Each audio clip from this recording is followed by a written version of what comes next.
नमस्कार दोस्तों, आपका स्वागत है योगेश महाजन लीगल चैनल पर। योगेश महाजन लीगल चैनल पर हम आपको प्रस्तुत करेंगे नवीनतम सुप्रीम कोर्ट के फैसलों और विभिन्न अन्य न्यायालयों के फैसलों पर और विधि ज्ञान को प्रसारित करने का प्रयास करेंगे। इस चैनल पर हम न्यायिक फैसलों के महत्व को समझाने और विधि समझौतों की युक्तियों को समझाने का प्रयास करते हैं। हमारा मकसद है कानून और न्याय के क्षेत्र में ज्ञान को आपके पास पहुंचाना, तो कृपया हमारे चैनल को सब्सक्राइब करें, घंटी आइकन दबाएं, वीडियो को लाइक और शेयर करें। दोस्तों, माननीय सुप्रीम कोर्ट की एक जजमेंट आई थी जो कि 15 मई 2024 की जजमेंट है, जो कि अराइजेस हुई थी स्पेशली पिटीशन क्रिमिनल 2122 ऑफ 2024। और इस जजमेंट में माननीय सुप्रीम कोर्ट ने अपीलेंट को रिलीफ ग्रांट कर दी थी और उनकी जो कन्विक्शन हुई थी सेक्शन 354D और 506 के अंदर, उस कन्विक्शन को सेटिसाइड कर दिया क्योंकि कंप्लेनेंट और अपीलेंट का मैरिज हो गया था। और माननीय सुप्रीम कोर्ट ने ये ऑब्जर्व किया कि अगर कुछ इनकी कन्विक्शन जो है वो सस्टेन रहती है तो मैट्रिमोनियल रिलेशनशिप्स जो हैं वो हैम्पर्ड हो सकते हैं, मीन्स खराब हो सकते हैं।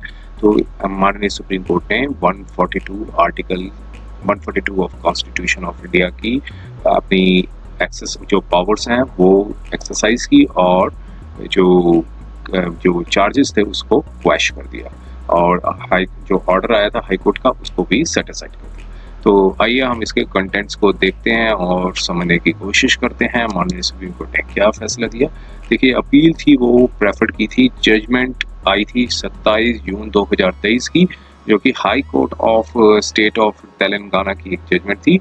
जो कि पार्शियली अलाउ कर दी गई थी क्रिमिनल अपील जो अपीलेंट ने प्रेफर की थी, और लेकिन जो उनकी जो कन्विक्शन थी उसको अपहोल्ड कर दिया था। मीन्स जो कन्विक्शन जो नीचे की कोर्ट ने दी थी वो हाई कोर्ट ने भी उस कन्विक्शन को अपहोल्ड कर दिया था। सेक्शन 354D और 506A पार्ट 1 जो इंडियन पीनल कोड का है, जिसको अब यहाँ पर IPC के तौर पे जाना जाएगा जजमेंट में। लेकिन जो सेंटेंस थी, उसकी जो सजा थी वो 3 महीने तक की कर दी थी।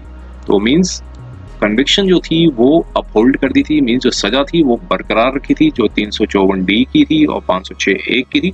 लेकिन जो सजा की जो पीरियड था उसको 3 महीने तक का कर दिया था। अब यहाँ पर नीचे के फैक्ट्स पे चलते हैं। उसमें ये बताया कि जो अक्यूज्ड अपीलेंट हैं उनको स्पेशल फास्ट ट्रैक कोर्ट ने अपनी जजमेंट आई थी 9 अप्रैल 2021 की।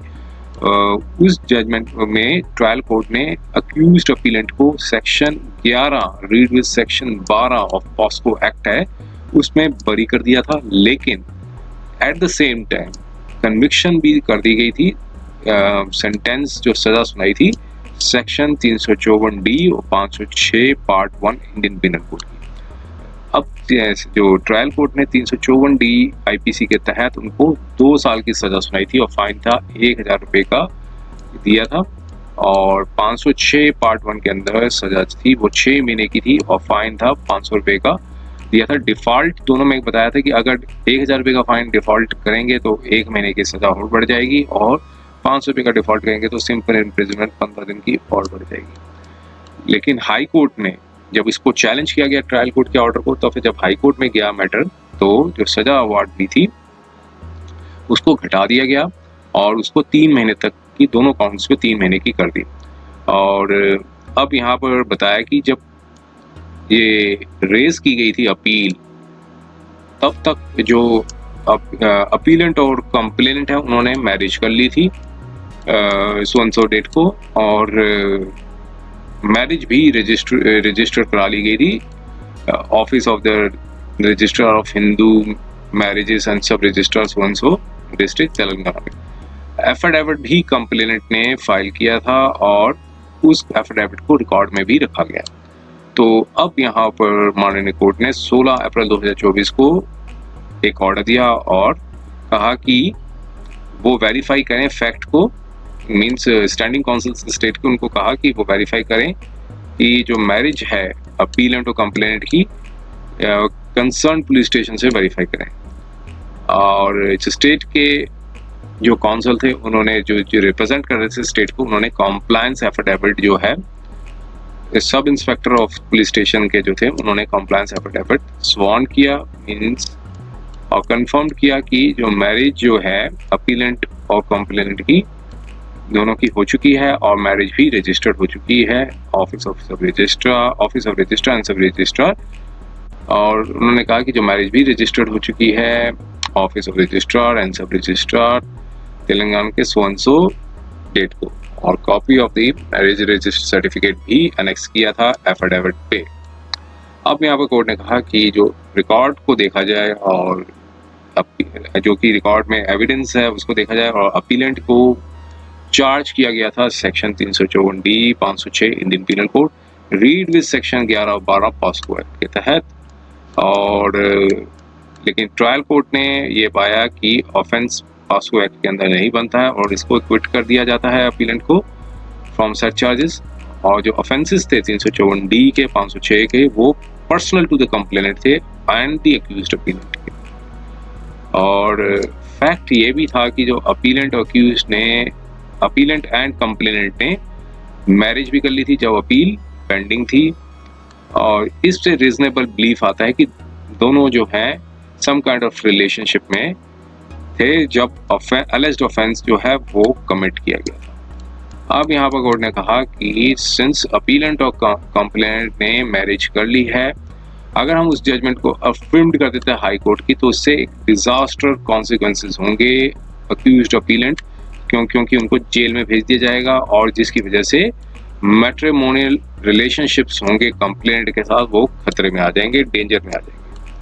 तो एज ए कॉन्सिक्वेंस अब कोर्ट ने कहा कि हम इंक्लाइंड हैं कि अपनी पावर को एक्सरसाइज करें और under article 142 of constitution of India के तहत और कन्विक्शन जो है अपीलेंट एक्यूज्ड की उसको क्वैश कर दें, जो कि लर्नड ट्रायल कोर्ट ने सुनाई थी और उसे मॉडिफाई कर दिया था हाई कोर्ट ने। अब फिर आगे कोर्ट ने कहा कि जो इम्पिन जजमेंट थी 27 जून 2023 की जो कि हाई कोर्ट ने पास की थी, और जजमेंट आई थी 9 अप्रैल 2021 की जो कि ट्रायल कोर्ट ने पास की थी, उसको क्वैश किया जाता और सेट असाइड किया जाता है और अपीलेंट को एक्विट किया जाता है, बरी किया जाता है चार्जेस से, और अपील को अलाउ कर दिया इस टर्म्स पे। और पेंडिंग एप्लीकेशंस कोर्ट ने कहा कि कोई भी हैं वो भी डिस्पोज्ड होती हैं, और ये जजमेंट आई थी 15 मई 2024 को। उम्मीद है कि यह वीडियो आपको पसंद आया होगा। अगर आपने अभी तक हमारे चैनल को सब्सक्राइब नहीं किया है तो कृपया इसे सब्सक्राइब कर ले और बेल आइकन दबाकर नोटिफिकेशन प्राप्त करें ताकि आप हमारे नए वीडियो से अपडेट रह सकें। अगर आपको यह वीडियो पसंद आया हो तो कृपया लाइक करें और अपने दोस्तों के साथ शेयर करें।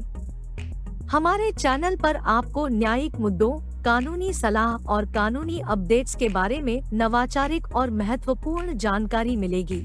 हमारे साथ बने रहें क्योंकि योगेश महाजन लीगल आपके कानूनी सवालों का सहायक है।